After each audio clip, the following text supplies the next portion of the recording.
I never thought I'd be the kind of person sharing my story online, but here I am, 8 months after what should have been the happiest time of my life turned into my worst nightmare. My name is Linda, and I'm 32 years old. I work as a marketing manager at a tech startup in Seattle, and until recently, I thought I had finally found the one. His name was Tiago, Brazilian-American, 34, with those deep brown eyes that seem to see right through to your soul. We met at a friend's birthday party last year, and from the moment he walked up to me with that confident smile and asked if I believed in fate, I was hooked. He was charming in that effortless way that made you feel like you were the only person in the room. He remembered everything I told him, from my favorite coffee order to the name of my childhood dog. He'd send me good morning texts with poetry quotes and surprise me with flowers at work just because it was Tuesday. For 8 months, I lived in what I thought was a fairy tale. Tiago introduced me to his parents, Maria and Carlos, after just 3 months of dating. They were warm, welcoming people who immediately made me feel like part of the family. Maria would cook these elaborate Brazilian dinners whenever we visited, always making sure to prepare extra of my favorite dish, feijoada. Carlos would joke that he'd never seen his son so happy, and that I must be something special. I threw myself into that relationship with everything I had. I learned Portuguese phrases to surprise them. I researched Brazilian culture and history. I even took samba lessons in secret, planning to surprise Tiago on his birthday. My friends said they'd never seen me glow like this before. My parents, usually cautious about my relationships, admitted that Tiago seemed like a keeper. The turning point came on a regular Thursday evening in October.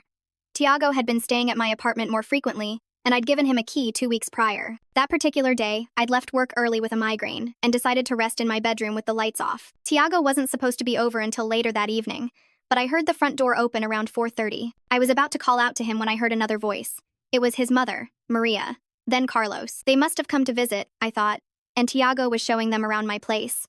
I stayed quiet, not wanting to greet them while feeling so unwell, planning to rest a bit more before making an appearance. That's when I heard Maria's voice, clear as day, speaking in Portuguese. Now, they didn't know I'd been secretly taking online Portuguese lessons for the past 4 months. I couldn't understand everything, but I understood enough. She actually thinks she's impressing us with those pathetic Portuguese phrases, Maria said, and I heard them all laugh, like a child learning to speak. It's embarrassing. My heart started racing. Surely I was misunderstanding. My Portuguese wasn't perfect. Maybe I was getting it wrong. But then Tiago responded, also in Portuguese, "You should see the food she tries to cook. Last week she made brigadeiros that tasted like chalk. I had to throw them out when she wasn't looking." I remembered those brigadeiros. I'd spent 3 hours making them, following his grandmother's recipe that he'd shared with me. He'd told me they were perfect, that they reminded him of his childhood. He'd kissed me and said I was amazing for putting in so much effort. Carlos chimed in, "How much longer are you going to keep this up, son? It's been 8 months. Surely you've gotten what you wanted by now." I felt like I couldn't breathe. I pressed myself against my bedroom door, straining to hear more while praying I was having some kind of nightmare. Tiago's voice came through again, casual and dismissive. "Her company is about to close a huge deal with Montero Tech. Once that goes through and I have my connections established, I'll start pulling back. Maybe another month or 2. I need to make sure Roberto Montero sees me as part of Linda's life first. You know his company only works with people they trust. And dating their marketing manager is my in. Montero Tech, the Brazilian technology firm my company had been courting for 6 months. I'd mentioned them to Tiago, of course, but only in passing. He'd never seemed particularly interested, always changing the subject when I talked about work. Maria laughed, a sound that now seemed cruel rather than warm. "She's so desperate for love, it's almost sad. The way she looks at you like you hung the moon. Does she really think someone like you would be with someone like her if not for a reason?" "Mom, stop," Tiago said. But he was laughing too. "She's not that bad. Sure, she's plain and trying too hard, but she's useful. And honestly, the devotion is kind of entertaining. You should see the love letters she writes me. I keep them to show my friends. We have a good laugh." Those letters. I'd poured my heart into those letters, sharing my deepest feelings, my dreams for our future. I'd written about wanting children with his eyes, about growing old together, about how he'd healed parts of me I thought were permanently broken from past relationships. I slid down to the floor, my hand over my mouth to stifle any sound. My whole body was shaking. This couldn't be real. This couldn't be happening. They stayed for another hour, walking through my apartment, commenting on my things. Maria criticized my taste in furniture, calling it trying to appear sophisticated but failing. Carlos mocked the photos of my family on the wall, saying I looked just like my mother, and that's not a compliment. Tiago pointed out the gift I'd given him for our 6-month anniversary, a vintage watch I'd spent weeks searching for, and told them how he'd already had it appraised to sell. When they finally left, I remained on my bedroom floor for another hour, trying to process what I'd heard. Part of me wanted to convince myself I'd misunderstood, that my limited Portuguese had failed me. But their tone, their laughter, the casual cruelty in their voices, there was no misunderstanding that. I finally forced myself to get up and walk to my living room. Everything looked different now. The photos of us on my bookshelf seemed to mock me. The Brazilian flag pillow I'd bought to make him feel at home felt like a badge of my stupidity. The Portuguese learning books on my coffee table were monuments to my humiliation. I went to my laptop and logged into my home security system. I'd installed cameras in my living room and kitchen 6 months ago after a break-in in my building, but I'd honestly forgotten about them. Tiago knew about them, but he must have forgotten too, or maybe he just didn't care. I pulled up the footage from that afternoon. There they were, in crystal clear video, saying every horrible thing I'd heard and more. The cameras had caught it all. I watched myself through their eyes. The woman who was so pathetically eager to please, so desperate for love that she'd believe anything. I watched Tiago pick up a photo of us from my mantle, one where I'm laughing at something he'd said, looking at him with complete adoration. "This one really captures it," he said to his parents in English this time. The complete blind devotion. It's almost artistic how naive she is. I spent that night planning. Every instinct in me wanted to confront him immediately, to scream and rage and demand answers. But I knew I needed to be smart about this. I needed evidence, and I needed to protect myself, especially regarding the Montero tech deal. The next morning, I called in sick to work and spent the day gathering everything I could. I went through our text messages with new eyes, screenshotting every loving message he'd sent me, every promise he'd made. I downloaded all our photos, including the ones where he was kissing me, holding me, looking at me with what I'd thought was love but now realized was probably contempt or boredom. I made copies of the security footage, uploading it to multiple cloud services and sending copies to my best friend, Rachel, with instructions not to open them unless something happened to me. That might sound paranoid, but I didn't know what Tiago was capable of. The man I thought I knew didn't exist. Then I did something I'm not proud of, but felt necessary. I went through his things that he'd left at my apartment. In his gym bag, I found a second phone. My heart sank as I realized it was unlocked. He must have just used it. The messages on it were in Portuguese, but Google Translate helped me understand enough. There were messages to someone named Roberto Montero, talking about how he was close to securing an inside position and how his relationship with the marketing manager was progressing perfectly. There were also messages to other women, multiple women, with photos that definitely weren't meant for my eyes. Messages laughing about the girlfriend and how clingy I was, how easy I was to manipulate. One message to someone named Carla said, "She actually thinks I'm going to propose soon, already planning our wedding in her head." It's hilarious. I had been thinking about marriage. Just the week before, we'd walked past a jewelry store, and he'd stopped, pointed at a ring, and said, "One day, Linda, when the time is right." I'd floated home that evening. That evening, Tiago came over as planned. He walked in with his usual confidence, kissed me hello, and asked about my migraine. I told him I was feeling better and suggested we have dinner at home instead of going out. I cooked his favorite meal, one that I now knew he probably hated, and opened a bottle of wine. As we ate, I studied him, really looked at him for the first time without the haze of love clouding my vision. I noticed how his smile never quite reached his eyes when he looked at me, how he checked his phone constantly, angling it away so I couldn't see the screen, how he touched me just enough to seem affectionate but always pulled away first. "I've been thinking," I said, keeping my voice casual, "about Montero Tech. The deal is almost done. We should celebrate when it closes next month." His eyes lit up, the first genuine emotion I'd seen from him all evening. "Really? That's fantastic, Linda." The pet name that used to make me melt now made my skin crawl. "You must be so proud. This will be huge for your career." "It will be," I agreed. Roberto Montero is very particular about who he works with. He values trust and authentic relationships above everything else. Tiago nodded enthusiastically. "He sounds like a smart man. Those are the most important things in business and in life." The irony almost made me laugh. Instead, I took another sip of wine and said, "I was thinking we should have your parents over for dinner this weekend. I want to cook them something special. Maybe try another Brazilian dish." He hesitated for just a moment. "They're pretty busy this weekend." "Oh, I insist," I said, smiling sweetly. "I want to show them how much I've learned. Plus, I have something special I want to share with all of you." I saw a flicker of something in his eyes. Concern? Suspicion? But he covered it quickly. "That sounds great. I'll talk to them." The dinner was set for Saturday night.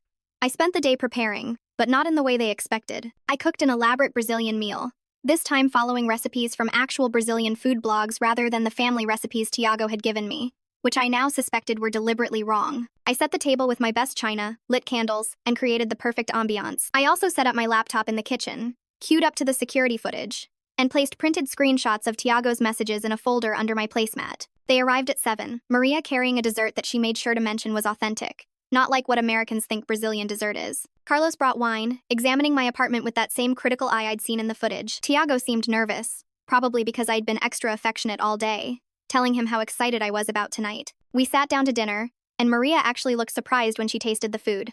"This is actually quite good," she said in English, then added something in Portuguese to Tiago that I pretended not to understand, but roughly translated to, "Maybe she's not completely hopeless." I smiled brightly. "Thank you, Maria. I've been practicing." "Actually, I've been practicing a lot of things." I stood up, walking to the kitchen. I want to show you all something special. I returned with my laptop and placed it on the dining table. You know, I've been taking Portuguese lessons. Surprise, Tiago. I wanted to be able to speak with your family in their native language. The color drained from Tiago's face. His parents exchanged glances. In fact, I continued, still smiling, I've been understanding quite a bit for a few months now. Like on Thursday, when you all were here, the silence was deafening. Maria started to speak, but I held up my hand. Please, let me finish. I have something to show you. I pressed play on the security footage. The video played, their voices filling my dining room. Every cruel word, every laugh at my expense, every detail of Tiago's plan to use me. I watched their faces as they watched themselves. Maria's mouth fell open. Carlos's jaw clenched.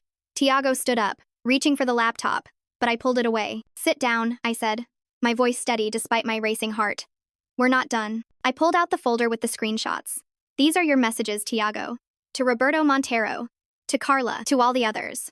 Every single one talking about how you're using me, manipulating me, playing me for a fool. I spread them across the table like playing cards. 8 months. 8 months of my life I gave to you. I loved you with everything I had. I welcomed you into my home, my heart, my life. And this whole time, I was just a joke to you, a means to an end. Tiago tried to speak, his charm flickering back to life. Linda. Baby. You don't understand. Those messages, they're out of context. The video. We were just joking around.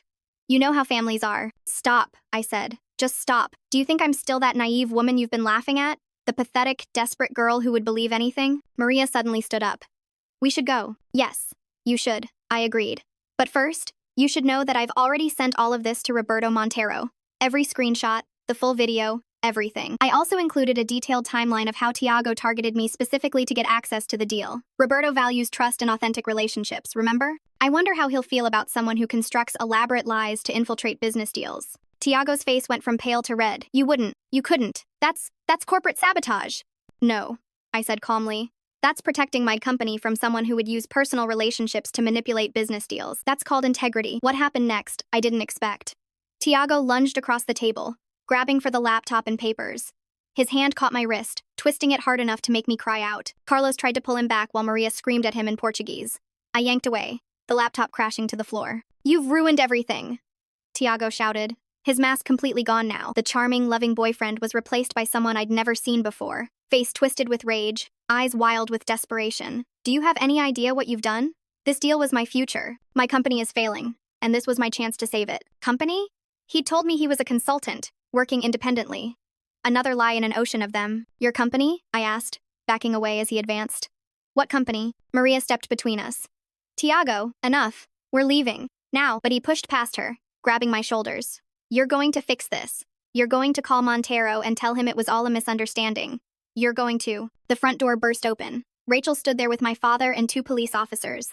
I'd texted them under the table when I'd started the video, knowing I might need backup. Step away from her, now, one of the officers commanded. Tiago released me, his hands up, immediately switching back to charming mode. Officers, this is just a misunderstanding, a lover's quarrel, right, Linda? I rubbed my wrist, already seeing bruises forming. No, it's assault, and I want to press charges.